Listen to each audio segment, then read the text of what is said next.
All right, we're going to perform hip abduction in the standing position. And one of the neat things we've been able to do is use this seat back that is for the leg press and put it on the sliding seat, scoot it all the way out here, and it's going to give Amy something to stabilize with. The only thing I want you to watch for is that this thing does, remember how it locks into position.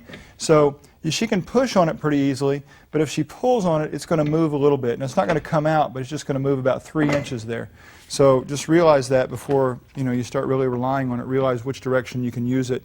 The other way it's going to move a tiny bit. Anyway, I went ahead and moved the adjustable arm out to number 7.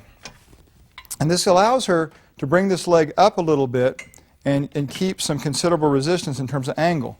Now, I'm going to ask you not to worry too much about trying to cross over, because a lot of times you see people trying to cross over. Now look what she had to do.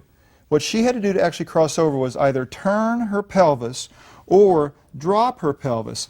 And there's nobody out there that's much more flexible than Amy is. But your hips, in terms of adduction, just don't go that far in front of the other leg. So the most you can probably expect is to end up lined up with the foot you're standing on.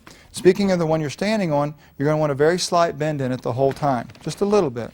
Now we've got the foot harness using the D-ring on the outside to attach the snap hook from the rope.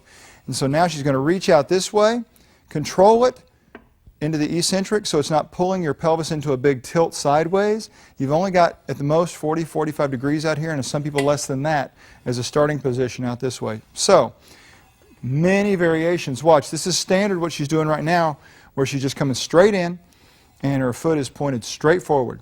First variation, I could have her turn her toes away from me without turning anything else and just pull inward. She could turn her toes towards me, which is external rotation, and still pulling straight inward. Okay? So there's 3 variations just on the traditional straight across plane. Now I'm going to have her turn her whole body away from me at 45 degrees. So she's not really letting her leg go straight out to her side. She's letting it come back even with her in a parallel movement to the rail, the main rail of the Revolution.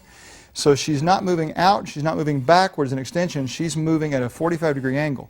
And within that plane, she could also do the toe in, the toe out, all that kind of stuff for this diagonal of adduction. Now the final one is where she'd actually turn more towards me. So there's where she started. Now she turns more towards me, just 45 degrees. Nope, that's a little too far. There you go. Now as she moves parallel to the rail, she's not letting it be, her leg's not moving forwards and backwards, it's not moving out to the side. It's at this 45-degree angle that, again, she could keep her toes pointed forward, she could turn them in, or she could turn them out. Every one of these slight variations is ever so slightly altering the contribution of the participating muscles. You're not going to see some big dramatic change. This really has more to do with making sure every muscle gets an opportunity to participate at its fullest.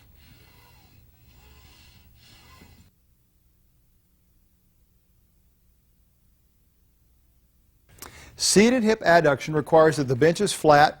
And let's first take a look at using the adjustable arm in position number 8, which is almost all the way at the bottom. And we've got the right leg set up this time to take a look at this with the foot harness and using the D-ring on the outside of the leg here. So, Amy, go ahead and straighten out your right leg, and we're going to have her slowly control it back away from the center and concentrically move towards center that way. There you go. So she's moving back towards the other leg, controlling it out this way. And you know what? I'm just wanting to check this out. Position number 7, a little bit wider. That works pretty well too, doesn't it? So 7 or 8, any higher would probably not work well at all. But that allows you some pretty decent resistance within the plane, either 7 or 8 down here, within the plane of motion for hip adduction, which by definition is bringing the leg back towards midline. We're working all those muscles on the inner side of the thigh, and this is not a spot-reducing exercise, folks. This is going to strengthen and increase the tone, if you will, of those muscles. But if you're interested in fat loss, then you're going to have to watch that diet and do those aerobics and build up the muscle in your body to help burn more calories.